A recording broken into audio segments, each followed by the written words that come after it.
মীরা রান্নাঘরে সকলকে স্বাগতম জানিয়ে আবারও নিয়ে চলে এসেছি একটি রেসিপি। তো আজকের রেসিপি হলো আমার পটলের। আজকে আমি দই পটল করে দেখাবো, খুবই সিম্পল আর সহজ পদ্ধতিতে, বেশি ঝুট ঝামেলা না করে। তো চলুন শুরু করছি। তো তার জন্য আমি এখানে প্রায় 1 কেজির মতো পটল নিয়ে নিয়েছি। আর পটলগুলোকে একটু করে চোকলা রেখে ছাড়িয়ে নিয়েছি ভালো করে, আর দুটো মাথা এরকম একটু করে চির লাগিয়ে নিয়েছি, যাতে মশলাগুলো খুব ভালোভাবে পটলের ভেতর ঢুকে যায়। তো প্রথমেই পটলগুলোকে নুন হলুদ মাখিয়ে নেব। দিয়ে দিচ্ছি হলুদ, নুন,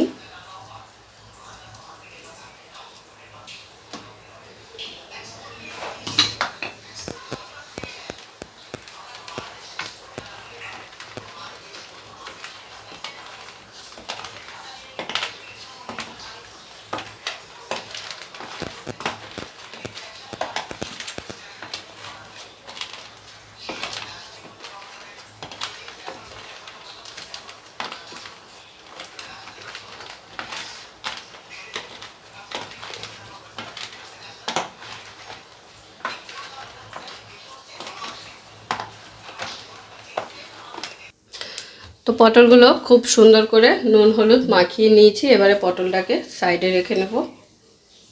তো এটাকে 10 মিনিটের জন্য রেখে দেব। এবারে একটা মশলা রেডি করে নেব। তো মশলাটা রেডি করার জন্য আমি এখানে একটি বাটি নিয়ে নিয়েছি। দিয়ে দিচ্ছি এর মধ্যে 2 চামচ জিরে গুঁড়ো। পটলের পরিমাণটা বুঝে মশলাটা রেডি করবেন। দিয়ে দিলাম 2 চামচ জিরে গুঁড়ো, 2 চামচ শুকনো লঙ্কা গুঁড়ো। এটা কিন্তু কাশ্মীরি লঙ্কা গুঁড়ো না, এমনি যে শুকনো লঙ্কার গুঁড়ো হয় সেটা।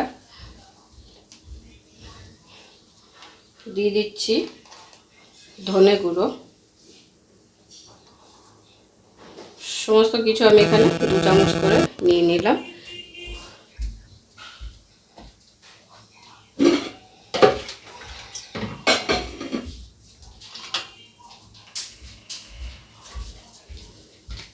এবারে এটাকে একটু জল দিয়ে খুব ভালো করে মিশিয়ে রাখতে হবে, যাতে কোনো রকম ডেলা না থাকে।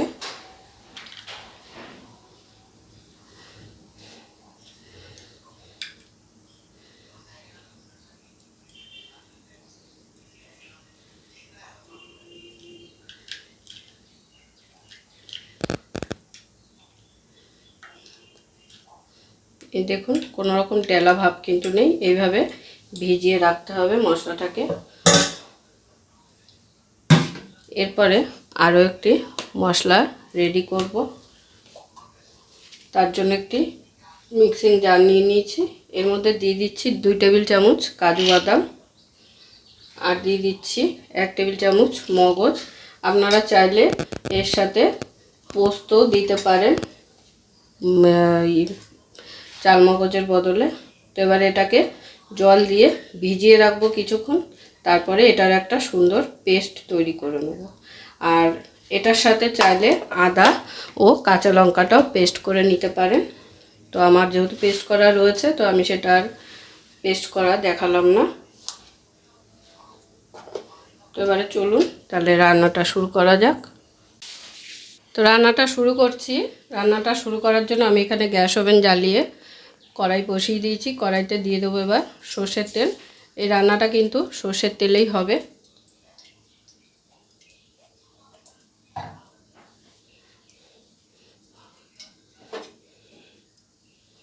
তেলটা গরম হয়ে গেছে। কড়াইটা যেহেতু আমি আগে থাকতে একটু গরম করে নিয়েছিলাম। এবার কড়াইতে দিয়ে দেবো নুন হলুদ মাখিয়ে রাখা পটলগুলো।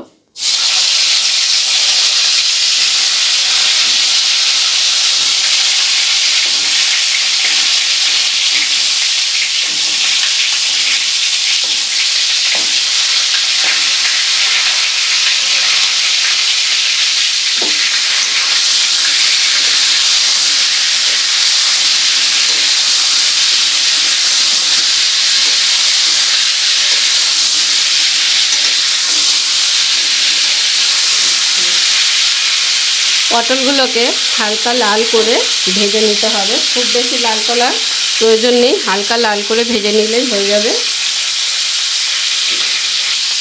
তো দেখুন পটলগুলো হালকা লাল করে ভেজে নেওয়া হয়ে গেছে। এবারে সমস্ত পটল আমি তুলে নেবো একটু প্লেটে।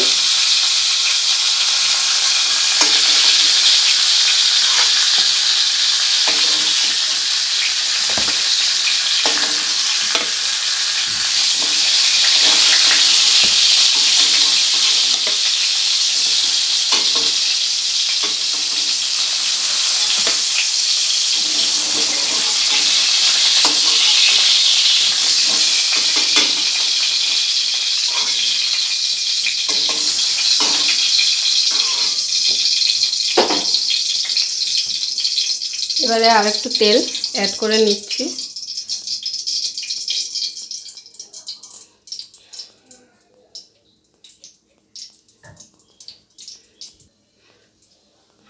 তো আর একটু তেল অ্যাড করে নেওয়ার পরে তেলটা গরম হয়ে গেছে। তো এর মধ্যে এবারে দিয়ে দিচ্ছি ফোড়নের জন্য 2টো লবঙ্গ, 2টো দারচিনি আর 2টো এলাচ। ফোড়নটাকে একটু তেলের মধ্যে নেড়ে চেড়ে ভেজে নেব।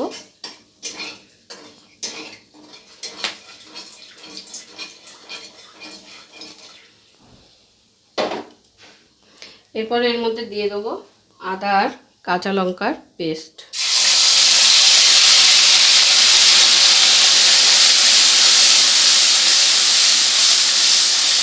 আদা আর কাঁচা লঙ্কার পেস্টটা খুব ভালো করে তেলের সাথে নেড়ে চেড়ে নেব। আগেই বলেছি আমি, যদি আপনাদের রেডি করা না থাকে তো সেক্ষেত্রে আপনারা কাজু বাদামের সাথে আদা কাঁচা লঙ্কাটা একসাথে পেস্ট করে নিতে পারেন। তো এই রান্নাটা কিন্তু খুবই অসাধারণ হয়। যে কোনো নিরামিষের দিনে আপনারা এই রান্নাটা করে ফেলতে পারেন। এই দই পটল কিন্তু ভাত, রুটি, পরোটা, পোলাও সব কিছুর সাথেই ভালো লাগে।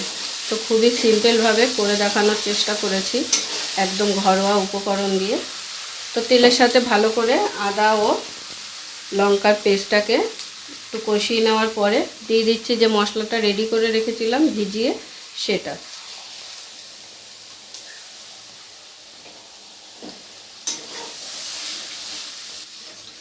এই মশলাটা দিয়ে অনেকক্ষণ খুব ভালো করে কষিয়ে নিতে হবে, যতক্ষণে না তেল ছেড়ে যাচ্ছে।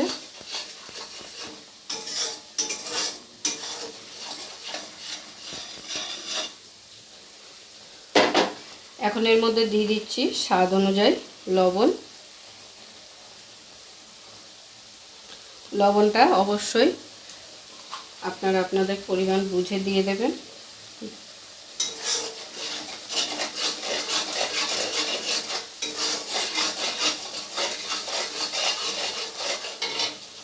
আর হলুদ দিয়ে দিচ্ছি খুবই সামান্য পরিমাণ, 1 চামচের মতো হলুদ দিলাম।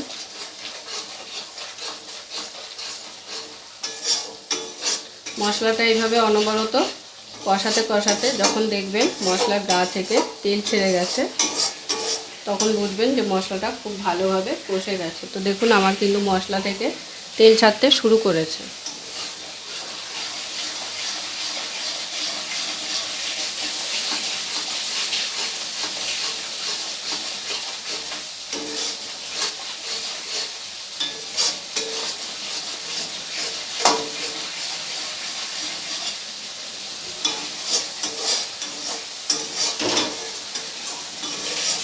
তো মশলার গা থেকে যখন একটু তেল ছেড়ে যাবে, তখন এখানে ভেজে রাখা পটলগুলো দিয়ে দিতে হবে।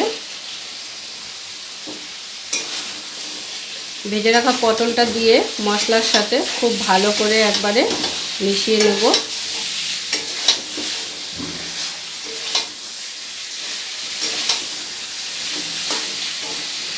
খুব ভালো করে একবার মিশিয়ে নেওয়ার পরে এখানে গ্যাসের ফ্লেমটাকে লোতে করে ঢাকা দিয়ে দেবো পটলটাকে ভালো করে সিদ্ধ হওয়ার জন্য। তো মশলাটাকে খুব ভালো করে পটলের সাথে মিশিয়ে নেওয়ার পর এরকম সামান্য একটু জল দিয়েছি, দেখুন সামান্য একটু জল দিয়ে এবারে ঢাকা দিয়ে রাখবো। তো সামান্য জল দিয়ে খুব ভালো করে মিশিয়ে দিয়ে দিলাম ঢাকা। এবারে আমি এই কাজু বাদামের পেস্টটা ততক্ষণে রেডি করে ফেলবো। তো প্রায় 10 মিনিট হয়ে গেছে। ঢাকনাটা খুলে আমি এবার চেক করে নেব।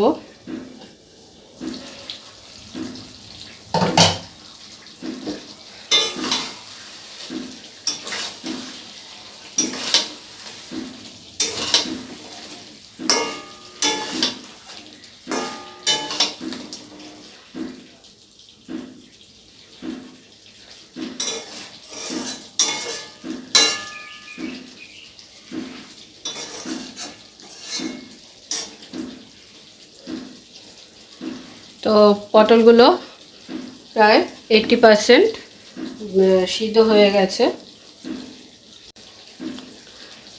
তো পটলগুলো প্রায় 80% সিদ্ধ হয়ে গেছে। এখন আমি এর মধ্যে অ্যাড করে দেবো কাজু চালমগজের পেস্টটা।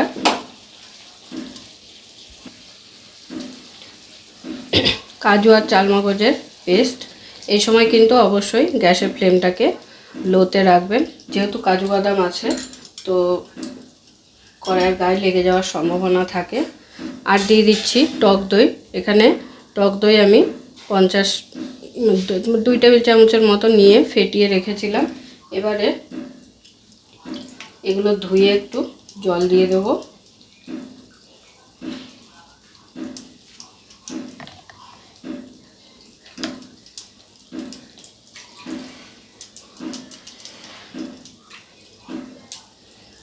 এবারে সমস্ত কিছুকে খুব ভালো করে মিশিয়ে নেব। গ্যাসের ফ্লেম কিন্তু অতি অবশ্যই লোতে রাখতে হবে এই সময়, যাতে কড়াইয়ের গায়ে লেগে না যায়। আর যদি গ্যাস এই সময় জোরে দেওয়া থাকে, যেহেতু টক দই দেওয়া হয়েছে, তো সেক্ষেত্রে টক দইটা ফেটে যাওয়ার সম্ভাবনা থাকে। তো সেই জন্য গ্যাসের ফ্লেমটাকে লোতে রেখেই কিন্তু এটা করতে হবে। তো দেখতেই পেলেন কত সিম্পলভাবে আর ঘরোয়া উপকরণ দিয়ে কিন্তু দই পটলটা করে দেখালাম। যে কোনো নিরামিষের দিনে কিন্তু আপনারা অবশ্যই এই রান্নাটা করে ফেলতে পারেন।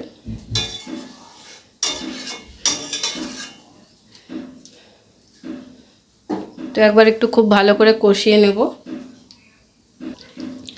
তো খুব ভালো করে দই দিয়ে আর চালমগজ আর কাজু বাদামের পেস্টটা দেওয়ার পরে ভালো করে কষিয়ে নেওয়ার পরে এখানে দিয়ে দেবো পরিমাণ মতো জল। খুব বেশি জল কিন্তু দেব না, যেহেতু আমি চালমগজের আর কাজুর বাটিটা ধুয়ে কিছুটা জল এখানে ব্যবহার করেছি। দিয়ে দিচ্ছি সামান্য পরিমাণ জল।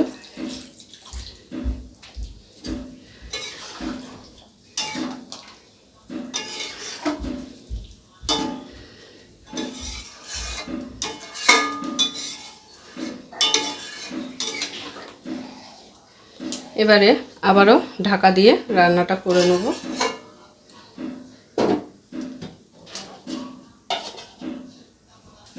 পুরো ভিডিওটা দেখার জন্য সকলকে অসংখ্য ধন্যবাদ। এরকম আরো নিত্য নতুন ভিডিও দেখার জন্য চ্যানেলটি অবশ্যই সাবস্ক্রাইব করে নেবেন আর পাশে থাকা বেল আইকনটি প্রেস করে নেবেন নতুন রেসিপির আপডেট পাওয়ার জন্য। তো সবাই ভালো থাকবেন, সুস্থ থাকবেন। আবারও দেখা হচ্ছে আপনাদের সাথে নতুন একটি রেসিপি নিয়ে।